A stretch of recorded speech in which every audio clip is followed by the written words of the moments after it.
Mr Speaker. I call Phil Twyford. Mr Speaker, it would be nice in this stage of the bill's progress through the House to be reporting back on Select Committee deliberations. It would be nice to be sharing the advice of officials. It would be nice to be reflecting on public submissions. But sadly, we're not going to have that opportunity tonight.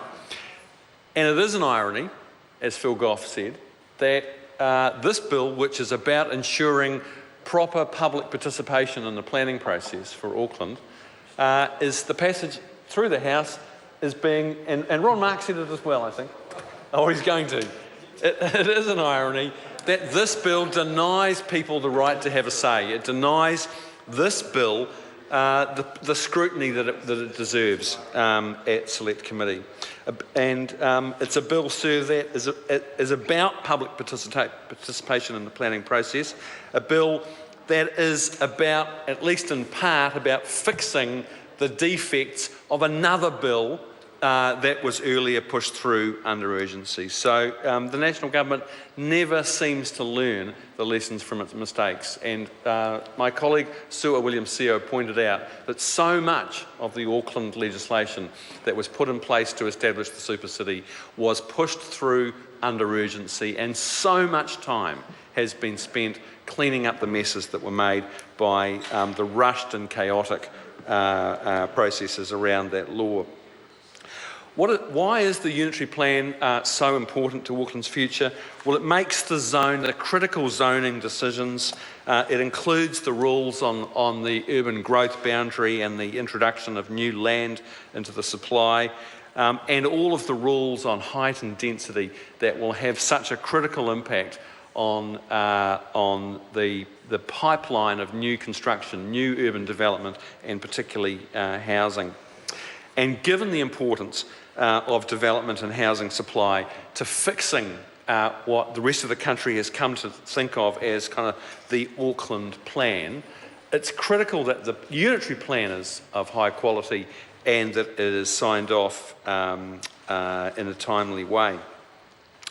What I think is interesting is that the critical outcomes of the bill that will make a difference to the supply of new land and housing in Auckland are the rules about the urban growth boundary and about height and density. And while the independent hearings panel has been beavering away, hearing public submissions and deliberating on those two essential points, it's worth noting, I think, Mr Speaker, that the National Government's views about density have been evolving and have been moving. And I thought one of the most kind of odd chapters in this whole process was the Minister for the Environment, Amy Adams, actually, sitting up at night writing a huge submission as the Environment Minister to the hearings panel on the Auckland plan. And because the government recognises that getting it right in Auckland is not just of critical importance to the people in those neighbourhoods where particular zoning decisions or consenting decisions are made, it's actually of national importance. And if we don't improve the responsiveness of the housing market in Auckland to demand, if we don't build more affordable housing and the types of housing that people want in places where they want to live, then we will never ever fix the Auckland problem. But the great urbanists of the National Party, Bill English and Nick Smith, spent years during the tenure of this government railing against the compact city and basically saying that unrestricted sprawl, getting rid of the urban growth boundary, was the only way that Auckland could move forward. That was their view, and I've heard them say it in this House a dozen times if I've heard it once. But to be fair, they've moved, sir. They have moved. And I think it's probably the work of the Productivity Commission, it's talking to people like the Property Council that have made them realise that good cities must have an element of density. Otherwise, they will never produce affordable housing and they will never produce a livable environment that people actually want to live in. And the National Party has moved so far that earlier this year the Prime Minister issued an edict and said that Aucklanders must get used to living in apartments.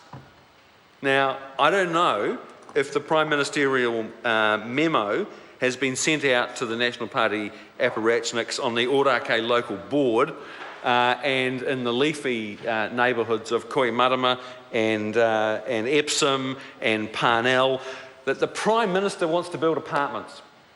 Not apartments in Hawaii, not apartments in London, or maybe in St Stephen's Ave, Parnell.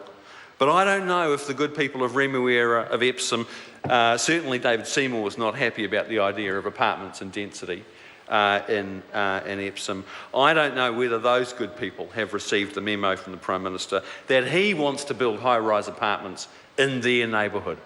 And I think if he gets his way, they're not going to have much of a say in that process. So this newfound enthusiasm for intensification has seen recently, sir, National Party acolytes on Auckland Council enthusing over an expensive study by EY and Cameron Partners advocating a multi-billion-dollar sell-off of Auckland Council's assets, including building houses on the Remuera and Takapuna golf courses. So I look forward to the good citizens of Takapuna and Remuera. What do the local members say about it? I want to know what the local National Party acolytes in Remuera and Takapuna think about their own people advocating building houses on the Remuera and Takapuna golf course, because I think that I would like to be a fly on the wall when that particular discussion is had. Nick Smith, the Minister for Housing, Nick Smith, justified in talking publicly about the introduction of this bill that it was very important that this legislation was passed quickly before Christmas, sir, so that the unitary plan could, not only that the recommendations could be made back to Auckland Council before the deadline, but he was worried that it would be, otherwise it would not be passed and completed in time for the next year's council elections. I think that's probably a good idea. But he also tied it to the expiry of the Housing Accords legislation. And in a way, he's quite right that the unitary plan will have a major impact on fixing the Auckland housing crisis. There's no doubt about that. But as Phil Goff pointed out earlier this evening, it's a very long bow to suggest that the expiry of the Housing Accords legislation will have any impact at all, because the legislation itself hasn't had any impact. And as the New Zealand Herald reported recently, only 102 houses have been built in the 96 special housing areas established over the last 2 years under this government. 96 special housing areas and only 102 houses. It's not a very good batting average, sir, and it's a singular failure of this government's housing policy and their much hyped attempt to actually increase the supply of housing. They've done everything but take meaningful action to fix it. And they, as Phil Goff said, they failed to tackle the role of property speculators in the Auckland housing market. They failed to actually build new houses that people can live in.